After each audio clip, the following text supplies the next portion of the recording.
Bonjour, I am Jacques Torres and welcome to Tuesday Tip. I have the word Monsieur Chocolat or Mr. Chocolate on my jacket. So today I want to show you how to make some chocolate bonbon. So when we use a mold, the first things that we do what we call a shell. So in order to make a shell, we need to use tempered chocolates. So the chocolate now is tempered, is at about 90 degrees. With a little ladle, I'm going to pour a little bit of that chocolate in every cavity of my mold. By the way, this is a polycarbonate mold, so those are pretty good mold. If you have this type of mold, you certainly keep it for a very long time. So when you have the chocolate inside the cavity of the mold, what you want to do is scrape this mold like that, and then we're going to reverse the mold over. Okay, there we go. I'm going to put that into the refrigerator just like that until the chocolate set. Now that I have the shell into the refrigerator, it's time for me to make what we call the ganache. The ganache is the filling of the chocolates. So I have in front of me 120 grams of heavy cream. Okay, so I need about 16 grams of honey. Sometimes when you make a ganache, mixing the cream, which contain water, and chocolate, will contain fat. The fat and the water doesn't mix very well together. By adding a little bit of sugar, like honey, help. Okay, so I'm going to put that into my stove. And I have 140 grams of chocolate. This chocolate is a 60% cocoa content.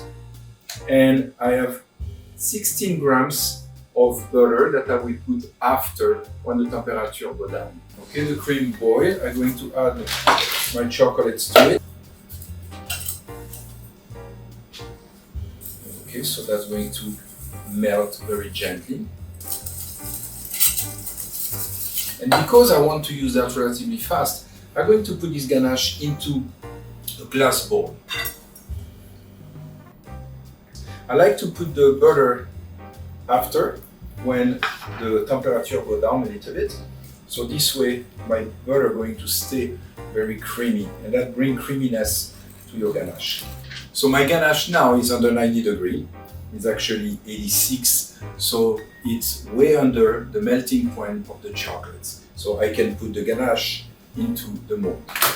You can do it with a piping bag, or you can make what we call in French a cornet with parchment paper. So I'm just going to create a cone. So now I'm going to use the ganache and put the ganache inside this paper cone. Okay, so remember to leave about 1/8 of an inch from the top. So this way you have a little bit of space to close those bonbons. Okay, so I'm going to actually put them in the freezer for a couple of minutes. So I put my chocolates into the freezer, and then now you can see the ganache doesn't move anymore, it's not liquid anymore. So I'm going to take a little bit of tempered milk chocolates and just go over like that.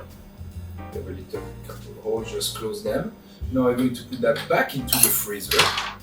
Actually, you can see on the back here, some of the chocolates already shrink, the chocolate shrink from the mold, and some of them didn't shrink yet, so I have to put that back into the freezer. So I leave the chocolates a few minutes into the freezer, and then when you look on the bottom, you can see that none of those chocolates stick. You can see there is air between the chocolates and the mold. So what you want to do now is bend the mold one side, bend the mold the other side, take it in front of you, and voila, chocolates are out. That worked. I hope that helped.